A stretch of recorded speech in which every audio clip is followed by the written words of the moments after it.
How's it, everyone? Welcome back. Right, some technical aspects regarding gate wheels and systems and so on. So what we have here is a 60mm gate wheel kit. There you can see 60 and the 60 is circled. Alright, so this is a V-shape wheel, and they come in different sizes. Obviously a 40, 60 and 80mm is common. They also go up to a 100mm diameter gate wheel. So what's interesting about these gate wheels is that all of them use exactly the same bearings. Alright, that's a 62012 2RS bearing, and all of the gate wheels are fitted with the same bearing. What's interesting is that they say that the 80mm gate wheel has a maximum load or gate size of 800 kilogram, the 60 500 kilogram, and the 40 300 kilograms.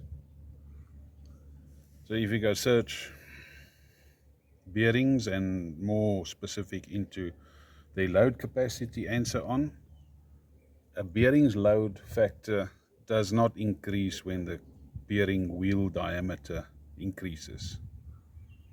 So basically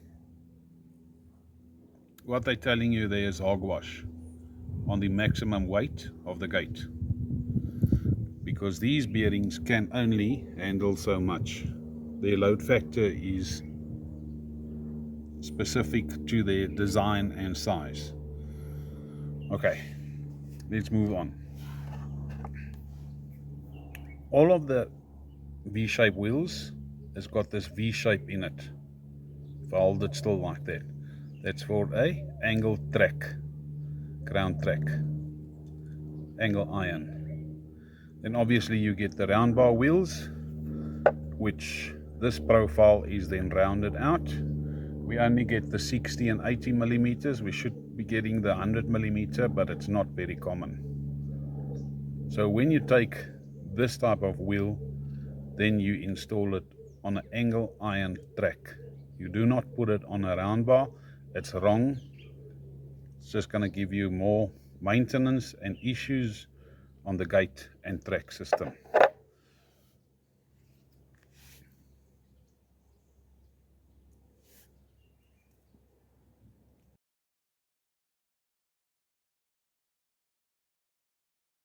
Right, from here you can see, just lifted the steel gate up. I've inserted the new wheel between the steel gate ground track and the steel gate frame. So because the right side one is worn off, the left gate wheel, which is brand new, should actually create where this right side wheel needs to turn, but it doesn't. The problem is this brand new gate wheel can be moved by hand. So there's clearly a difference in height in manufacturing of steel gate wheels. There you can see it, because this gate wheel, the brand new one, should not be able to move like this. It's brand new, it's not worn off at all. It should actually be snug in, and the right hand side wheel should actually be able to turn. So what does this create on an automatic sliding gate?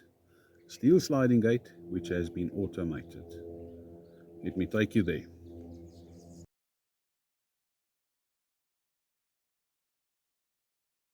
Alright guys, what we have here is a Centurion D5 Smart sliding gate motor. So this gate is automated. And what we have is, let me just see if I can get it in there, is that between the gate motor pinion gear and the steel rack, this area is indicated just below my thumb, there should be a play. There you can see I can basically turn or wiggle the gate motor pinion gear to a certain degree. So that's a factory clearance that needs to be present on any gate motor system. Now coming back to the gate wheels. If we were to remove the existing gate wheels and we put in the new gate wheels, we're going to have the following problems. See if I can get it out and then show you guys.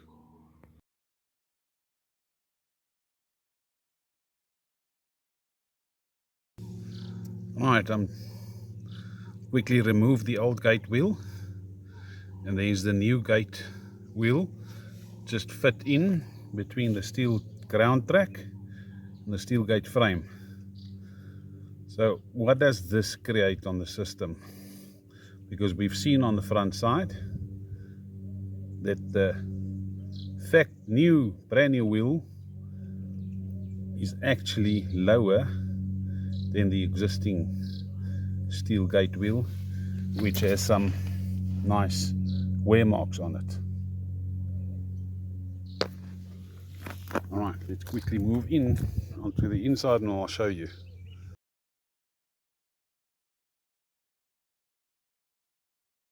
Right, we're back here at the gate motor. Just need to get the right lens. We just pan back to show you. There's the new gate wheel in. You can see the other frame is empty. The wheel is lying there at the back. So because you've now fitted the new gate wheel onto the steel sliding gate, your spacing that you need to have between the pinion gear and the steel rack is not correct. This means the gate track or the steel gate rail is riding on the gate motor system. Now your gate motor needs to lift up the steel sliding gate during operation, which means it's placing quite a lot of force on your gate motor, and that's why they wear out.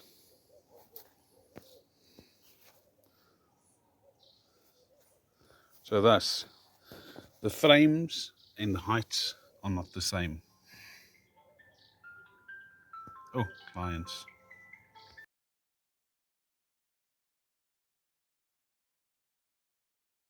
Right, so look what I've done now.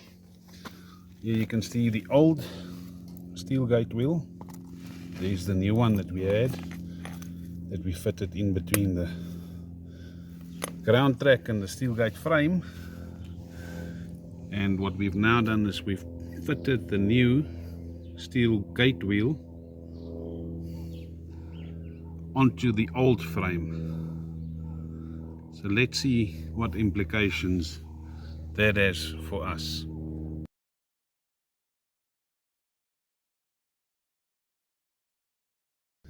Right, hopefully we can get in there. We can keep it on focus. Right, so we've fitted the new gate wheel on. Just take these wires away, and hopefully this camera will stay in focus. So the new gate wheel is not worn. Now look at that. Look at the spacing that you're getting there. That's too much. Far too much. So what now? Now we need to start cutting the steel gate rail loose so that we can lower it to factory specifications on the gate motor steel pinion gear and the steel rack, and then weld it back into position. So that's the one aspect. It's a little bit higher.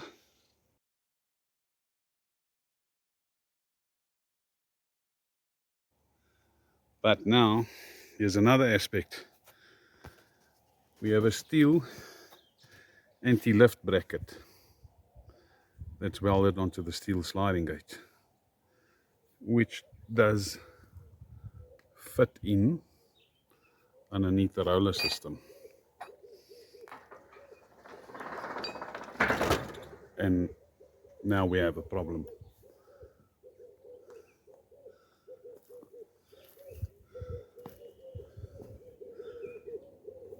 There you can see, new gate wheel is lifting the steel sliding gate upwards into the air.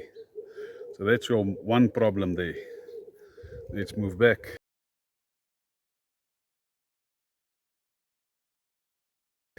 Here's another problem.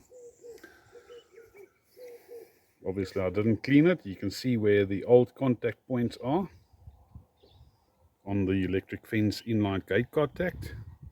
Now everything is moving upwards, which means we need to adjust that. And then if you have lock brackets in the front, which I do not have,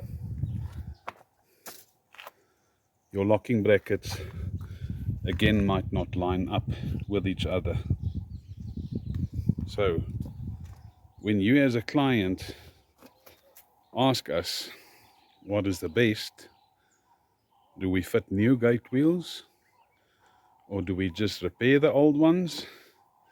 On this video you can see fitting bearings onto existing steel gate wheels is the best option, because it saves you time and labor, where you do not need to adjust the steel gate rail specifications, sizing limits, and you do not need to go and adjust your gate contact brackets, and you do not need to adjust your anti-lift brackets.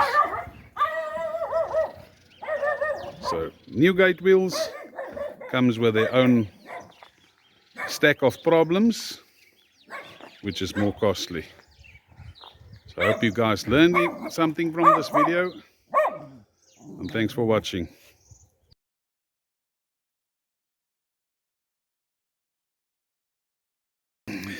Okay, right, so clients would say, yeah, let's put in spaces between the gate wheels and the steel gate frame. The thing is, we only get 3mm steel flat bar and 5mm, and sometimes 3mm is way too high. 5mm will always be too high. So you still need to cut it down. So if you're going to cut the steel rack off, then don't put it in any spaces. Just put the wheels on, weld them, and then cut the steel rack loose and weld it onto the steel sliding gate as per factory specifications. Bye, thanks for watching. More to come.